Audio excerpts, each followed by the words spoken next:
இன்றைய வேதவசனம் ஜனவரி 13. வேதத்துல 1 தீமோத்தேயு 4 அதிகாரம் 12வது வசனத்துல, உன் இளமையை குறித்து ஒருவனும் உன்னை அசட்டை பண்ணாதபடிக்கு நீ வார்த்தையிலும் நடக்கையிலும் அன்பிலும் ஆவியிலும் விசுவாசத்திலும் கற்பிலும் விசுவாசிகளுக்கு மாதிரியாயிரு. ஸோ யூத் இல்லைன்னா டீன்ஸ் இந்த பீரியட் ரொம்பவே ஒரு நல்ல ஒரு ஏஜ் குரூப்.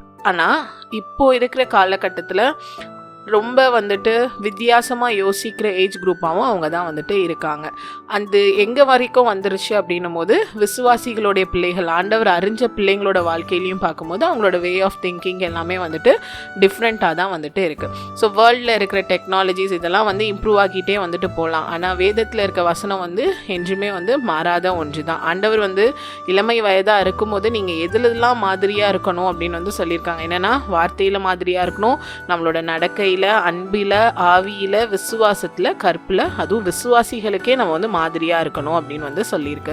ஸோ நம்மளை பார்க்கும் போதே நம்ம ஆண்டவரை ரிசம்பிள் பண்றவங்களா இருக்கணும். ஸோ நம்மளோட தோற்றங்கள்ல இருந்து, நம்மளோட பேச்சில இருந்து, நம்மளோட நடக்கைகள் எல்லாமே தேவனை பிரதிபலிக்க கூடியதா காணப்படணுமே அன்றி இந்த உலகத்தார பிரதிபலிக்க கூடியதா காணப்படக்கூடாது. ஆண்டவர் இந்த உலகத்துல வாழும் போதும் ஒரு தாழ்மையின் ரூபத்துல தான் ஆண்டவர் வாழ்ந்தாங்க. ஸோ நம்மளும் மற்றவர்களை ரொம்ப மதிக்கிறவர்களாகவும் ஒரு தாழ்மை உள்ளவர்களாகவும் எல்லா விஷயங்கள்லையும் ஒரு மாதிரியாக நம்ம மற்றவர்களுக்கு காணப்படணுமே அன்றி நம்மளோட வாழ்க்கை மற்றவங்களை வழி தவறி போகிறதற்கு நம்மளே ஒரு வழியை வகுத்து கொடுக்க கூடாது. ஸோ நம்மளோட வாழ்க்கை மற்றவங்களை ஆண்டவருக்குள்ள வழி நடத்தக்கூடிய ஒரு மாதிரியான வாழ்க்கையா காணப்படணும்.